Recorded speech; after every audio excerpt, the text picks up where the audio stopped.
Hey guys, welcome back to my channel and welcome back to another episode of I Was a Teenage Exocolonist. I just really wanted to play the game again, so I'm starting another recording session. How many I'll do in this one, who knows. I still need to record the last episode of Fire Emblem Engage, but we're super busy right now and I don't think I have that much time today on Sunday, and I have to be at work at 6 a.m, so who knows. But if you do enjoy this episode, remember to like and subscribe, and we'll get right into it. Oh yeah, we left off. It's the glow. What do we do? I should work on my toughness. I don't know what toughness does, but it's organization.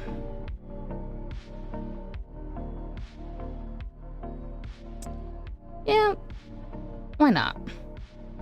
Wait, is there one that gives more toughness or better toughness with something better?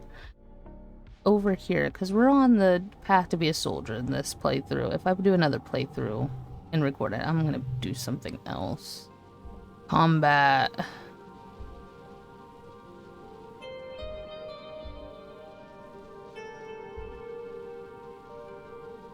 Perception and animals. I feel like my combat's okay right now. Yeah, I need to work on toughness. Let us head over here and work on the farm. There are only a few glowing plants in the garden, so in the dark of the glow you have to do a lot of outdoor work by lamplight. In the eerie not light, fertile earth dirt looks the same as Vertumina dirt. It's so hard to see what you're doing.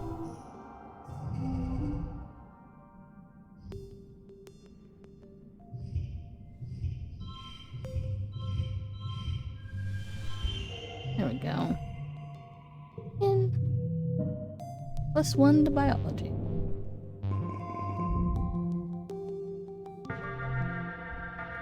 You wake to the soothing sound of your dad's voice, then remember he's still gone. You wonder how long it will be before you stop expecting him to be here. You're lying in bed, staring at the wormhole through your window when you hear the deep thump resonate through the ground. Then a second one, quieter. The woven roof of your room quivers, unleashing a season's worth of fine, glowing dust to shift through the air. Through your open window, you hear voices sounding the alarm. The annual offense is here, and it's leading the charge of 2 massive faceless. 35 bravery. We can do it. Ew! They're just nasty for no reason. Why do they look like that? Look like something... I don't even know. You grab a pulse rifle and report to the front, where... oh my god, I'm just losing it. Where a line of soldiers has taken up arms and is waiting for orders. The colony prepared to defend itself against the 2 building scale faceless. The building scale faceless, as well as the teeming swarm of similar Xenos that sieve towards you. Hold steady. Keep the line. No! Governor yells.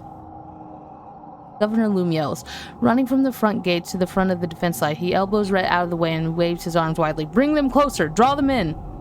Red stops himself from shoving Loom back, but just barely, you can tell. Are you serious? We can't let them any further into the colony. We're going to fight them on our territory. We have the wall. Let us use them. We'll let them come inside and pick them off one by one. We can't pick off a faceless. Loom smiles menacingly. You can see the gleam of his teeth from here. I have a plan. Just follow my lead. And with that, he turns and begins to run towards the approaching animal, roaring taunts and frilling wildly into the fray to draw them closer. And then he dies, and then we'll be like, it sucks to suck, I guess.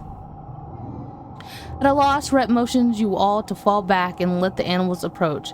The area just inside the gates becomes swirling melee of small Xenos and pulse rifle fire. The 2 faces lumber slowly behind.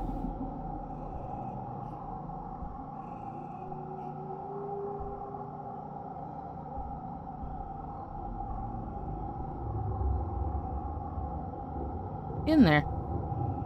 All the disorganized, yet you get confused. You fire into the melee, screaming and retreating when some creatures get too close. You most likely just make things worse. God damn it. The explosion goes off nearby and you freeze in shock as you all hear the high-pitched whine. Out of the artillery smoke wafting over the battlefield, Loom comes running. Here they come! Here they come! He shouts joyfully and plows through the gates with two faceless galloping behind him. And without a doubt, idiotic and horrendously dangerous. You can't help it. You hit record on your hollow palm and film the ensuing chaos. You catch a glimpse of Steve Fresh putting his hand over his face and sighing. A squad of Helio soldiers take up charge and help shepherd the faceless into the open area in the middle of the colony. You have a horrible flashback for the first time you saw a faceless inside these walls. From the looks on the face of the others, Stratos, you're not the only one. And then you're all thrown to the ground by a tremendous explosion. Fire engulfs the center square, roasting the two faceless in an inferno blast that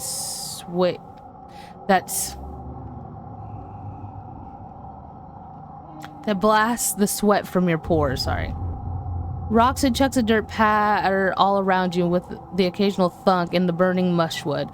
Those soldiers nearest the blaze all recoil in surprise clarity. No one but Loom knew that the square had been rigged with explosives. You don't think anyone was caught in the blast, but it was close. Loom stands before the blaze, laughing and firing at the two tortured faceless as they roast to death. You raise your hollow palm to capture the image, his silhouette dark against the column of flame and the smoke. It was ridiculously dangerous and stupid, but it does look pretty cool in your recorded footage. People filter out of their hiding places, shielding their face from the heat coming off the bonfire in the middle of the square. On the horizon, the first watery ray of the quiet sunrise are struggling to make a dent in the hot orange glare. The colony fire suppression system is turned on in the square, revealing a charred corpse of two faceless. Utopia walks by with a reclamation team hauling an industrial plas cutter on the hover lift. Did he use the mini explosives? Might bold of him. Those things blow holes in a mountain or a creature, I suppose. She sighs. Wish he could have saved him for mining. That must have been the last of them, and sure can't make more.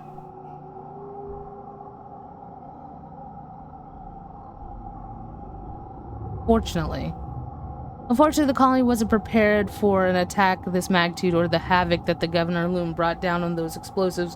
While everyone in this was distracted by the pyrotechnics, Xenos got into the greenhouse and destroyed next season's seedlings, and not all the explosives went off. As Utopia's team starts to clean up, a stray charge suddenly explodes across the field.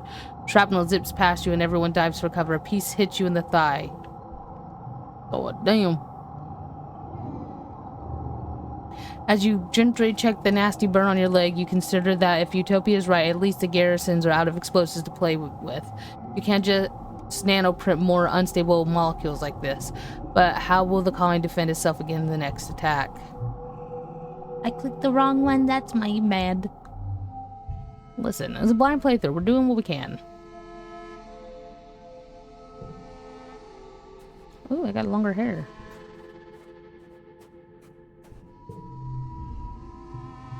Wait, everyone's aged up. Cal is digging the garden with even more passion than usual. Stupid soldier assholes. They think they're so important. Well, you know, it's harder to grow stuff than it is to kill it. Not that they would know. He sighs and lets himself fall back into the dirt. We're only at war of nature because we keep pissing it off. We're an invasive species, literally. We just gotta figure out our niche in this ecosystem.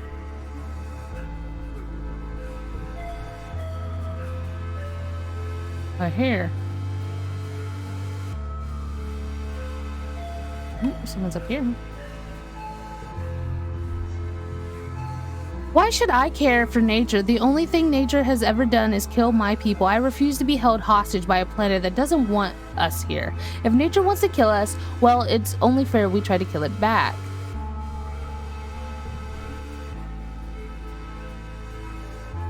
Well, she's still small. Look at Nami's shoulders and see that they're drawing a whole page dedicated to the native vegetarian plants. They look up and rub their cheeks with the end of their pencil. I know we're supposed to believe in Governor Loom, but what if we accidentally hurt the planet?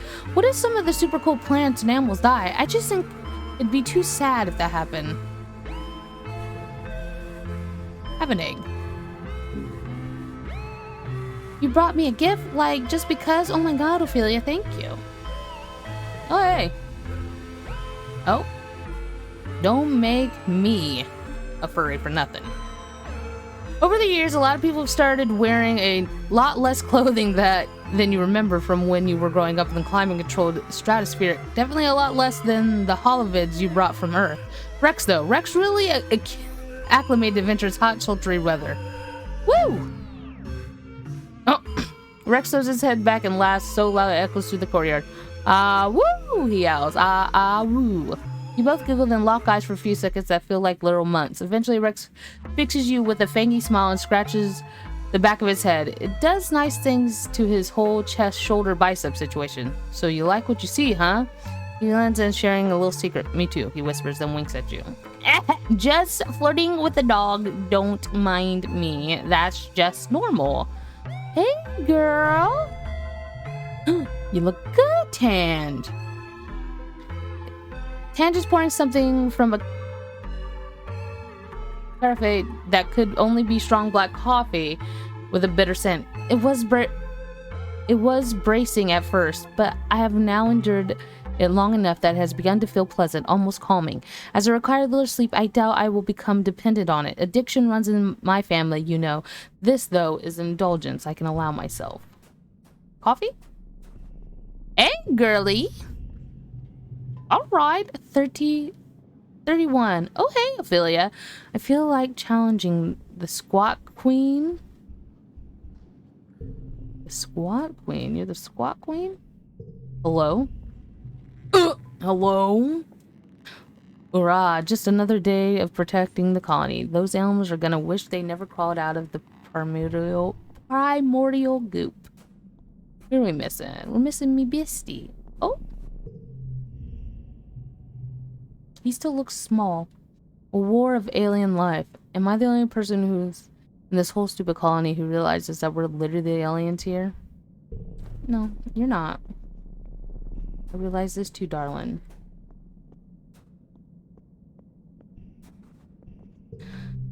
Oh, I have to relax. We can relax on the wall, or what is... Who will we relax with here?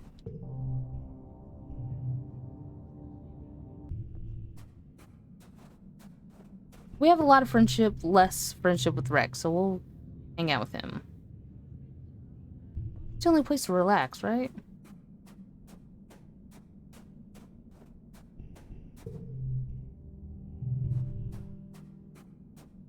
Two relaxation spots.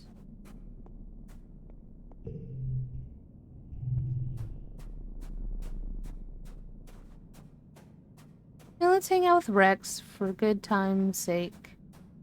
I mean, we just told him he was hot, so we might as well.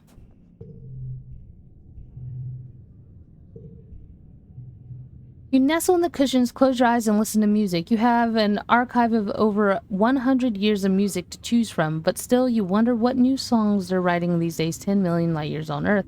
The only new music you've heard is when the adults... Oh, we've already heard this. The space shanties, yep.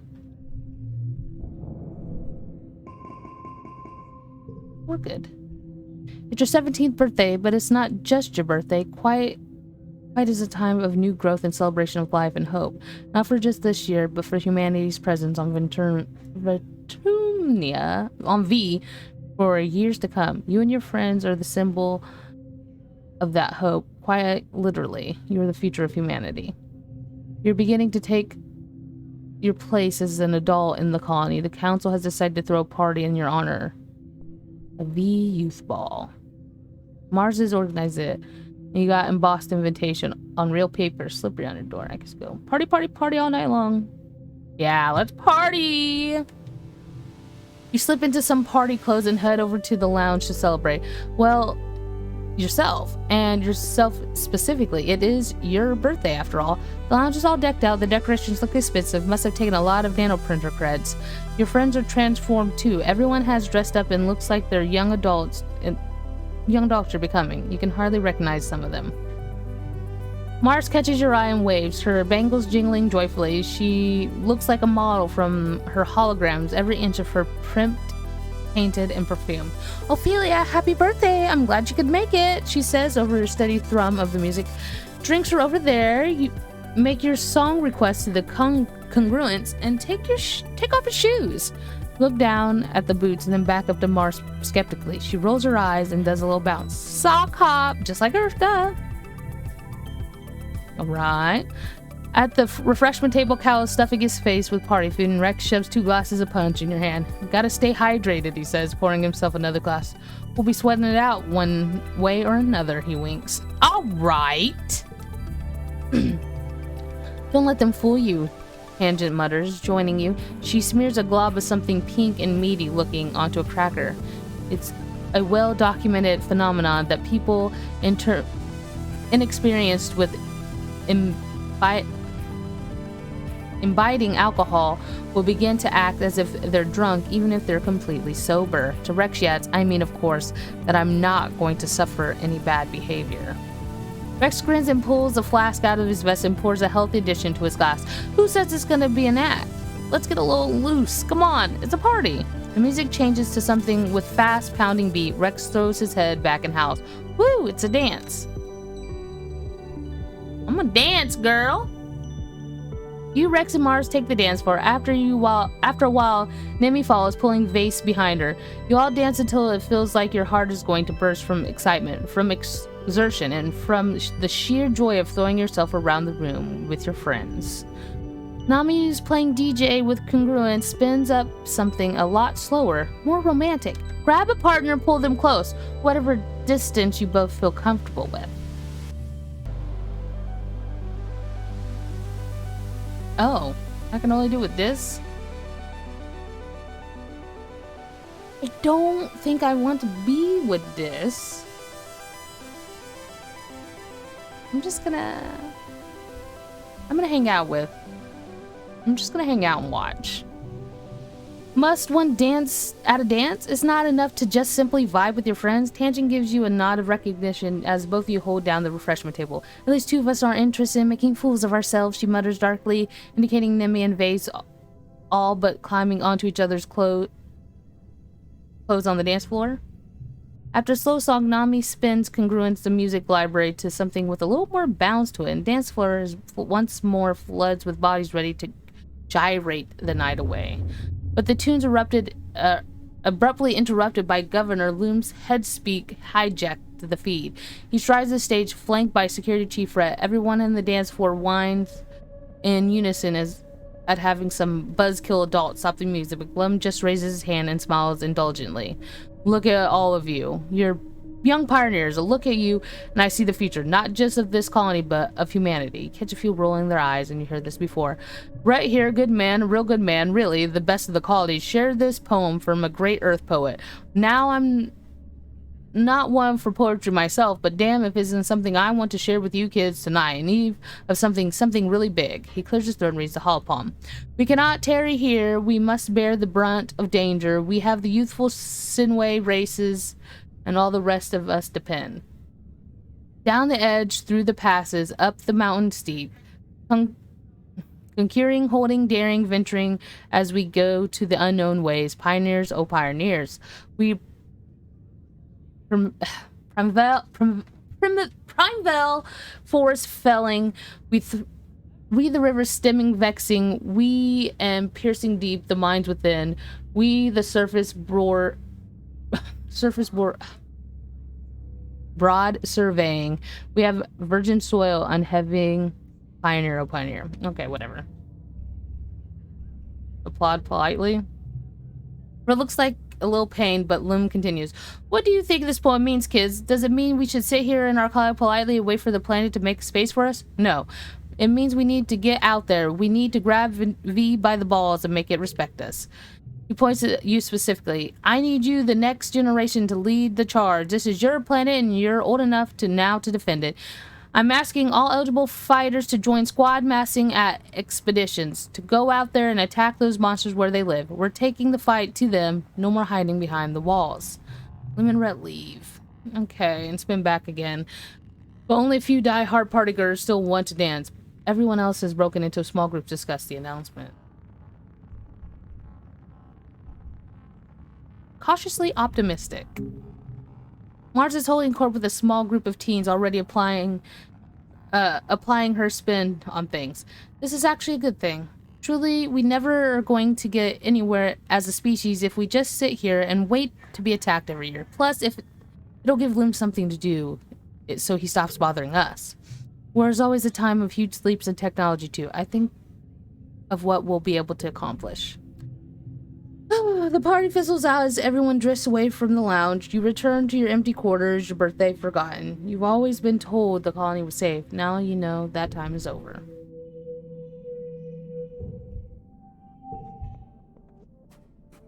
They want us to go out here?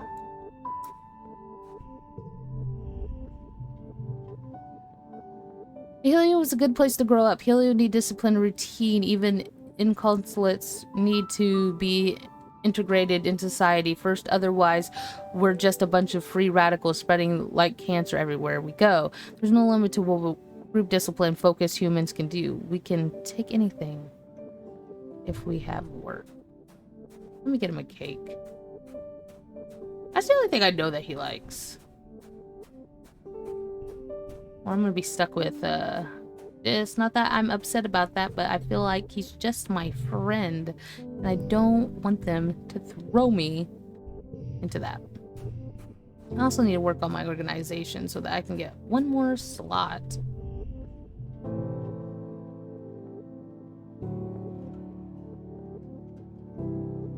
Oh, they're dating?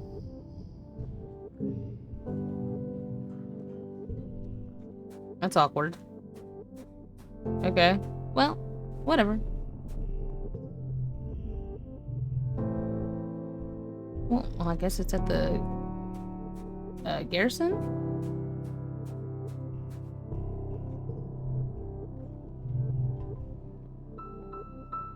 Wait, where does he want us to do what he was talking about? Sir. I'm confused. I guess we're just gonna go guard duty till I figure it out.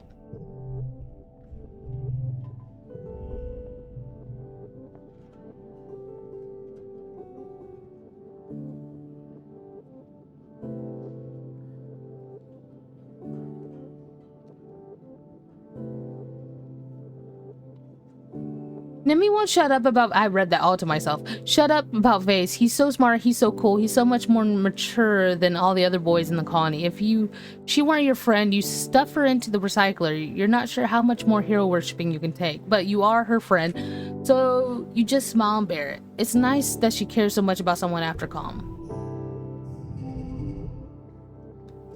Physical. Okay.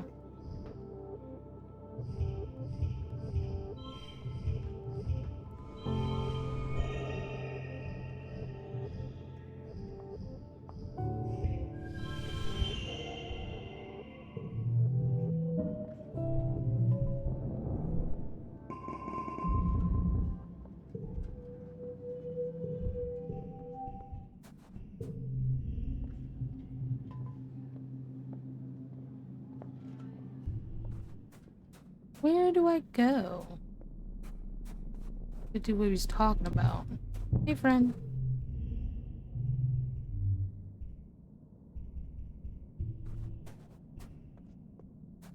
Or am I confused? That is actually not a thing yet.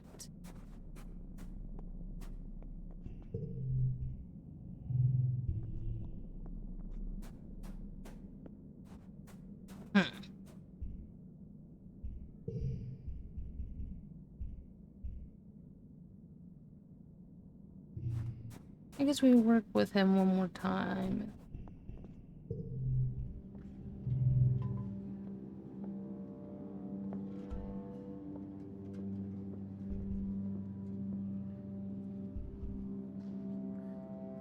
Perception and animals.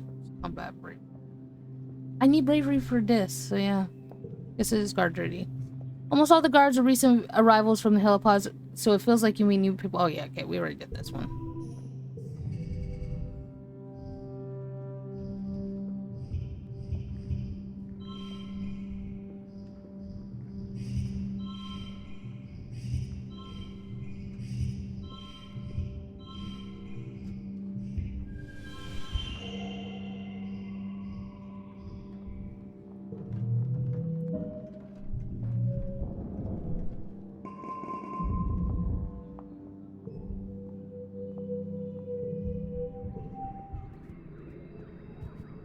How much more bravery do I need for that dis interaction? Hi, dis. 80. How much do I have? 57. God.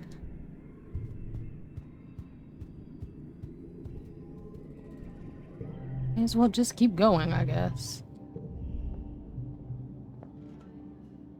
You, Vase, and Nemi have formed a pretty cohesive team, so you usually deploy during the same shift. This month, though, Vase is out with the hunting party instead of taking guard post. You and Nemi bond over some good-natured hazing of temporary third-party members. Well, that's not very nice.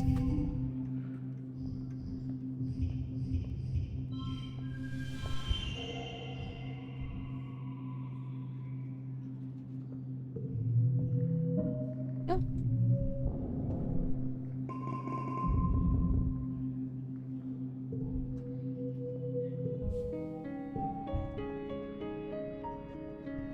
Yes.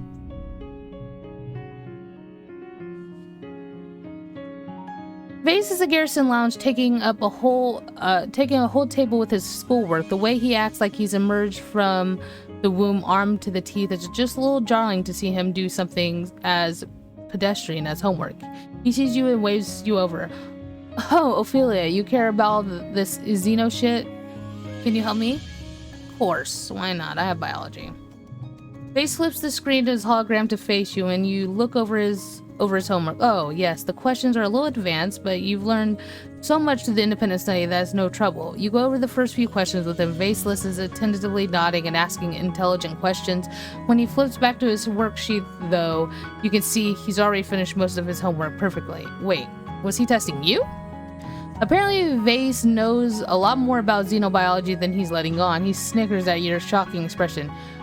What, you think I'm an idiot who not only knows how to hit things? Not knowing anything about the enemy is the best way to get yourself killed. I just want to see if you would help. Oh, baby, I love a big dumb man. I love me a himbo. It's true. It's true, I do love me a himbo. Vase throws his head back and laughs, then looks at you up and down appraisingly. Get it, Ophelia. You know, Vase says, I actually thought this xenobiology bullshit was going to be hard. First thing I did when I found out I had to take Xeno B was go to that hippie cow to see if he could work out a deal. You know, he does my homework, I get the guy to lay off bugging him about how he's prissy little shit, that kind of thing. That's rude. Gotta hand it to the guy. He can get loud when he's angry. He said we're a bunch of violent, thoughtless thugs and he hates us and everything we stand for.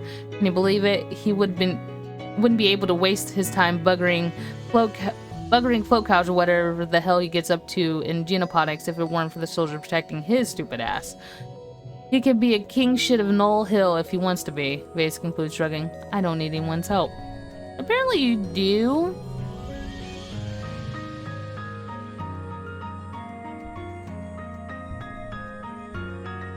So are we at the 3 now?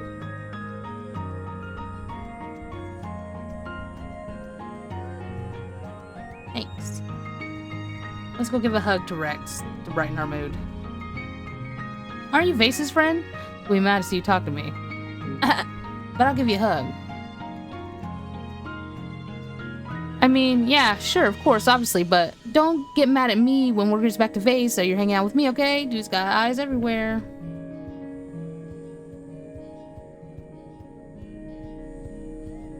I'm gonna get my puffiness up. You learned that Cal's named almost every one of the fruit trees and that he talks to the plants. He says it makes them grow better because everyone needs some gentle encouragement sometimes. Okay.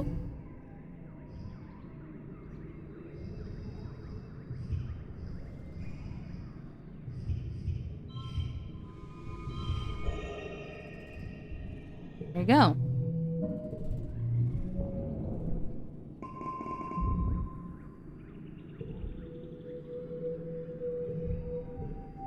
And then I'm gonna come over here and we're gonna do Get the persuasion and organization. Hey, oh, you passed the construction yard and on your way to work, and Rex waves at you. Hey, come take a look at this, he says, leading you over to where the portions of the heliosphere is being married to the old living quarters with the scaffolding of mushwood. Isn't this wild? It's like our two ships are actually becoming one. He throws his arms around your shoulder. It's like a metaphor, get it? The colony and us from Helio learning how to work together. How we build our environment affects how we live, you know? You should come by and help me. It's really fun. You get to build things, and construction crew is really nice. And you get to hang out with me. Wait, why not start right now? No time like the present. Seek always needs more workers. Yeah, let's work hard. You help Rex hold up part of the wall while he fits the bracket in place. There's a lot of pounding and wiggling to get it to fit, which delights Rex every time he gets to make a joke about it.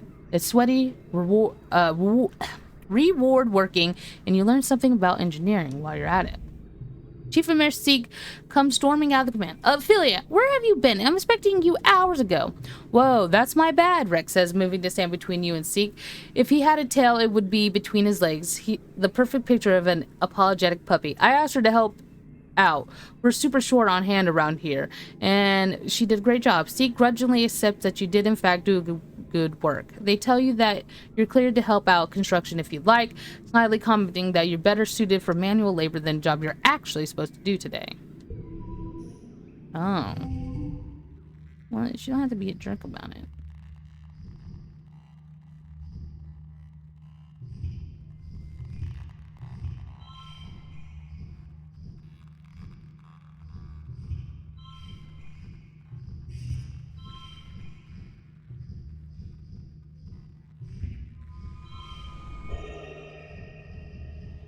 That's good enough for me.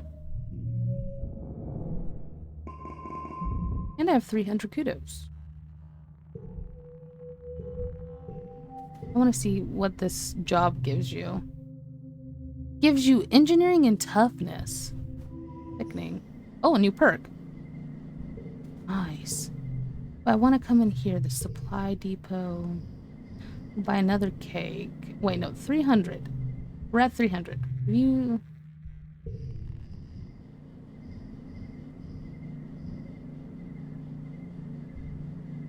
We're gonna save. I don't know which one I would need. Which one of these is the best perks?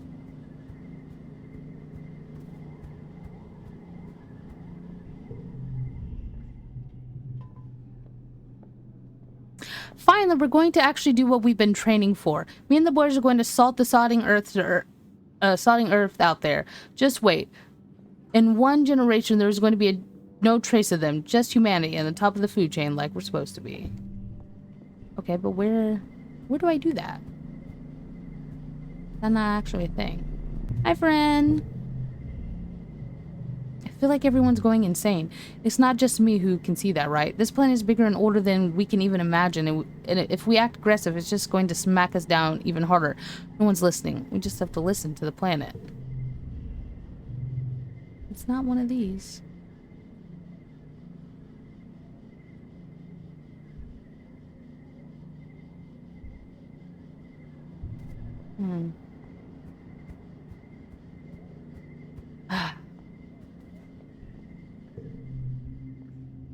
Force for defense and guard. Yeah, let's just get the bravery for that disc conversation.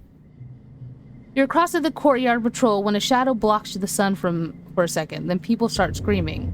What the fuck?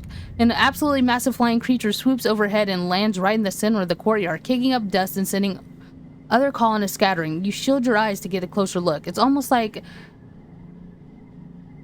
a pterodactyl? Oh, a pterodactyl. Why? A pterodactyl bit. I forgot. Or maybe a dragon. Its wingspan is enormous, at least 15 meters across, and definitely looks like it could pick up a human and fly away with it if it wanted to. Let's not be judgy here with the pterodactyl. I was like, pterodactyl? It's pterodactyl, you know? I have dyslexia. I'm trying my best. Please leave an old woman alone. She's trying. It's not doing anything right now, though. It flexes its wings and considers you with 4 eerie, intelligent eyes. -3 to the last card. I don't want that. So I'm just gonna take this, kill it. Because I'm just gonna try to kill it.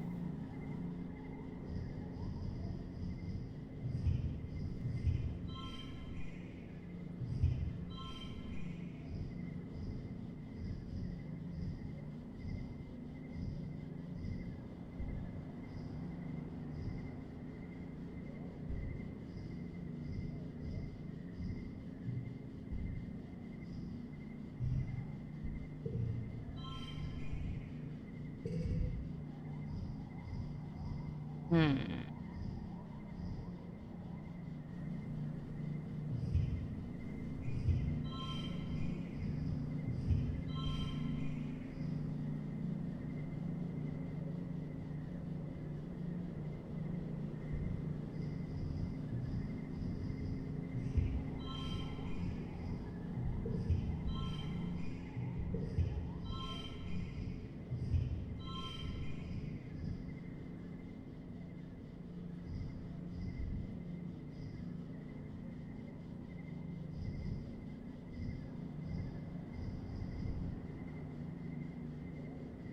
Okay, I need 28 in this round.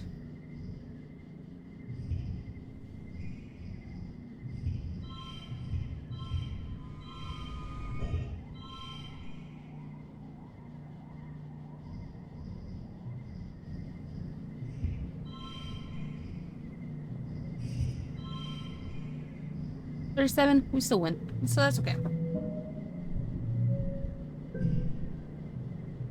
You're victorious. Well, you didn't actually kill it. You barely scraped a massive thing, really, but something you did must have annoyed it enough, and it took off. -3 to cards with higher value. What the fuck? The real miracle was that you weren't hurt. Still, everyone is impressed by your bravery, and you earned some kudos from the gathered crowd. Yeah, kudos.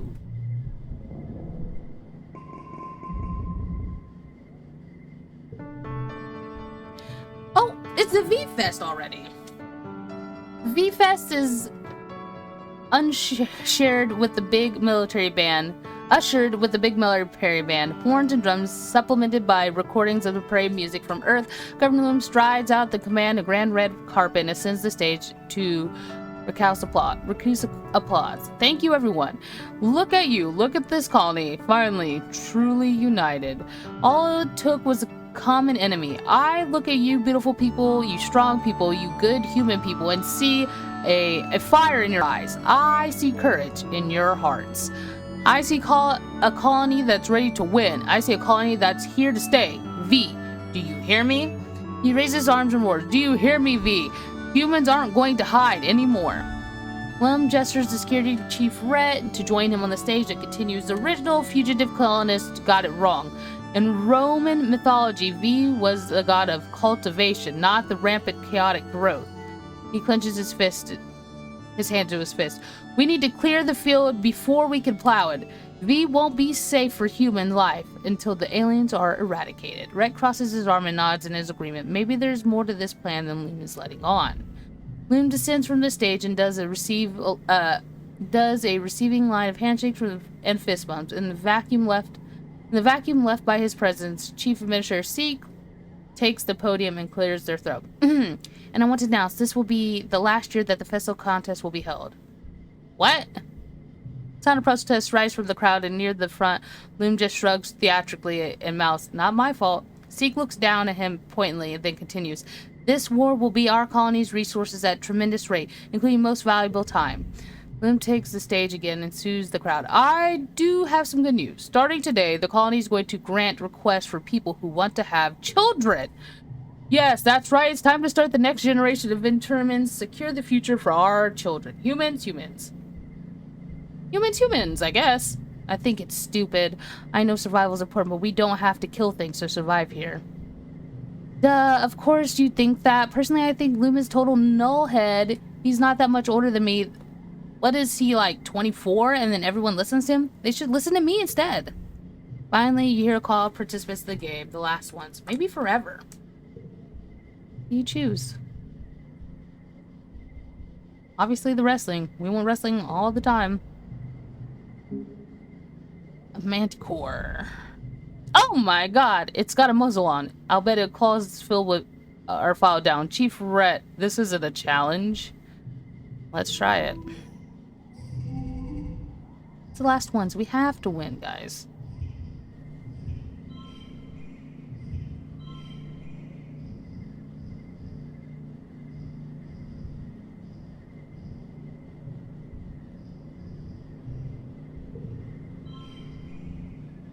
Okay. Sorry, I had to cough. I had to cough. Don't care about the kudos.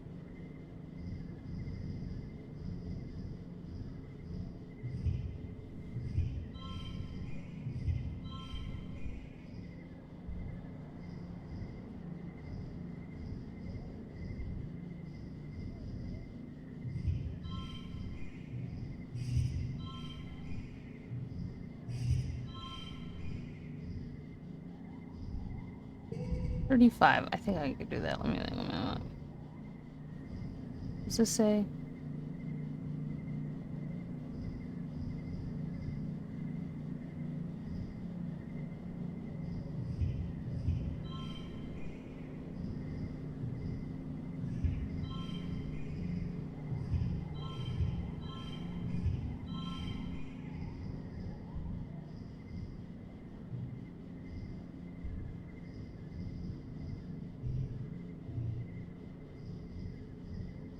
What does it do? +1 to card changes it to suit. Okay.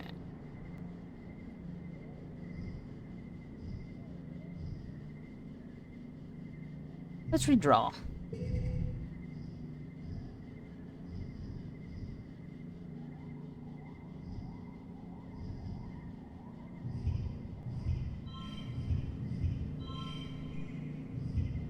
There we go. We won! We have to win. It's our last one.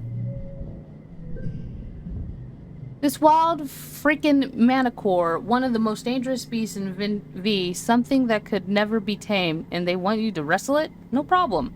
You offer your choice of implement. You choose an electrified baton, and it's a good thing you do. The manicore swipes at you, fatigued but still ferocious, and you give it a few jolts. When it begins to show fear, you come close and deliver a few more of its soft underbelly, and it roars in pain and confusion. We're an actual animal in this.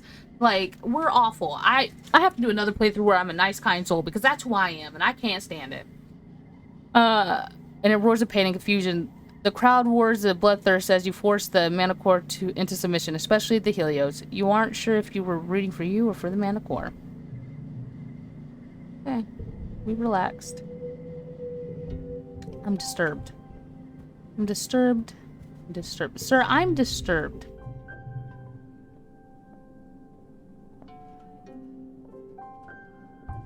Like, where are we supposed to do that at? Once again, let me know. Buddy, I can't dare you to do anything. And that makes me sad.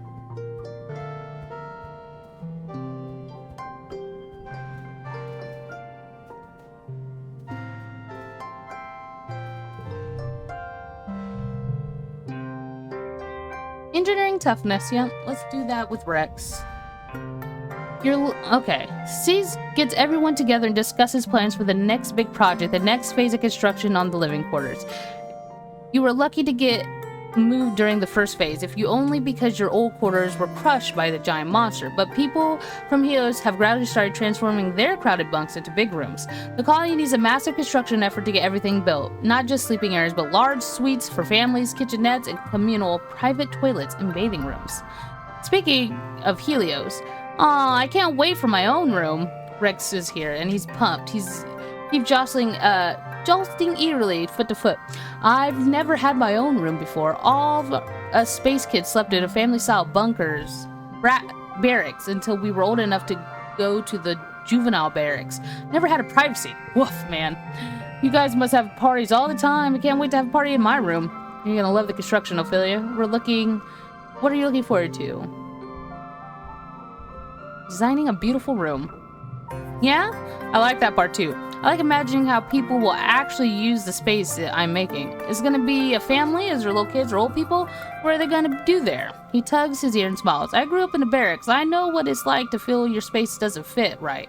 I want everyone's space to feel good for them. Oh, Rex is a nice boy. I don't know why I did that.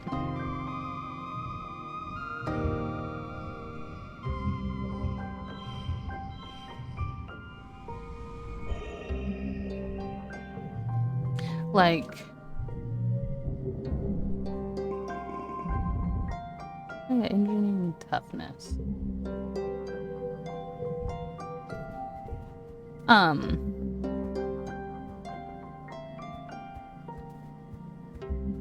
don't even know what I was gonna say. I've lost my fucking mind, to be honest.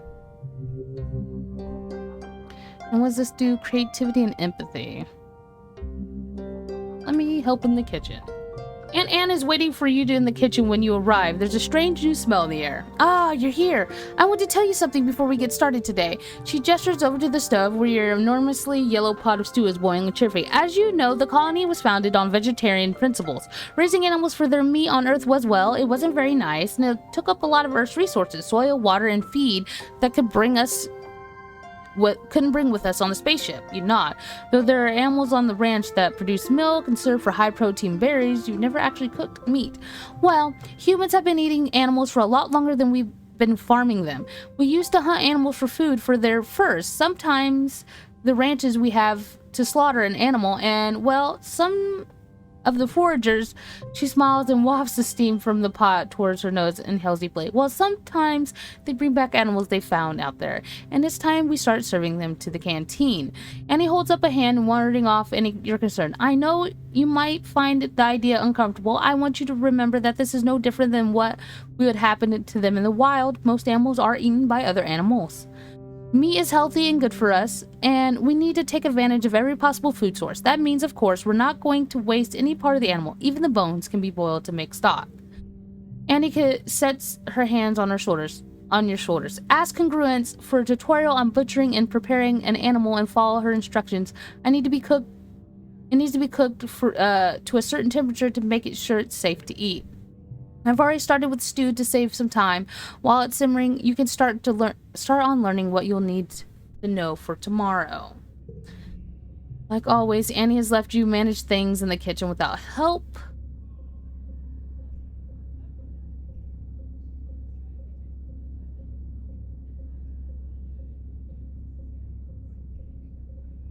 I'm just gonna embrace my meat destiny, because I like meat. Stew sounds delicious like beans, but better. You can't wait to serve it to everyone.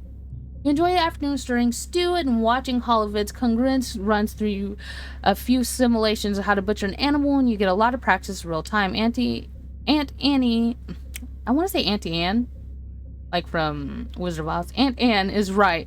You think humans can survive on plant-based diets, but when food is scarce, you'll be happy to know these skills. That is very true.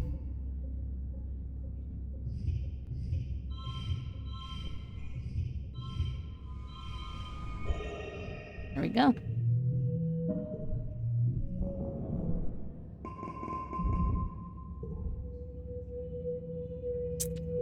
Okay, so we got... His birthday's when?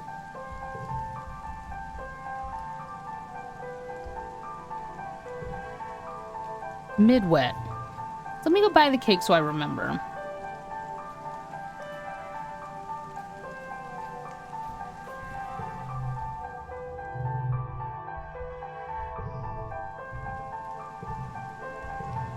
And then let's go up here.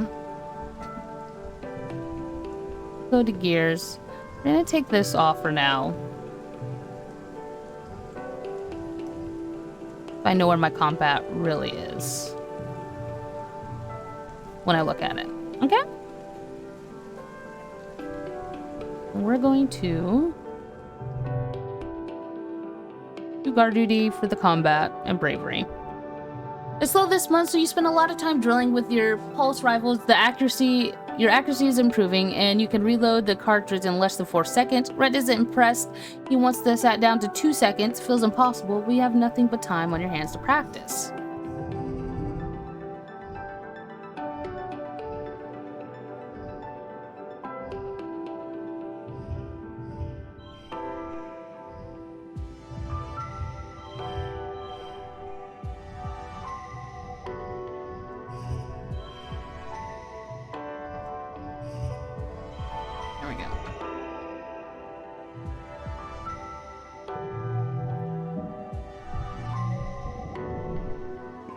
Combat is almost full.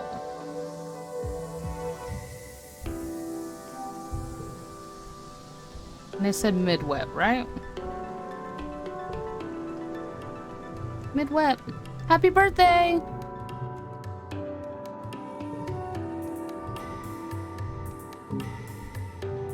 A birthday cake? He asked initially, do you think I'm a child? Am I supposed to blow out the candles and make a wish now? Yes, you are, you asshole. And then I'm gonna have a break with my bestie on the wall. Just as staring out in the wilderness, he has his ankle wrapped tightly and propped up a nearby crate. Instant says I can't go out until my ankle's healed. Twisted last time I was working with the surveyors, so now I'm stuck here. You manage to cheer him up a little bit by greeting him and telling him about your favorite places to explore. Passes his time and you learn a little more about this. Good.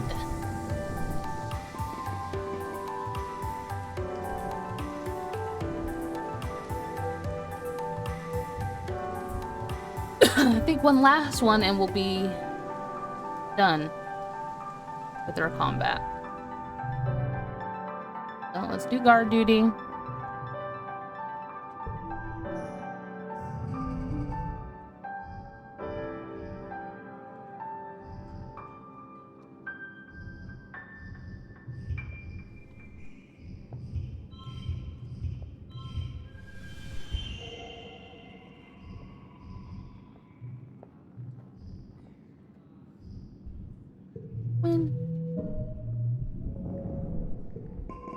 Yay! Okay, combat's finished. And now we can go elsewhere. Let's glow, actually.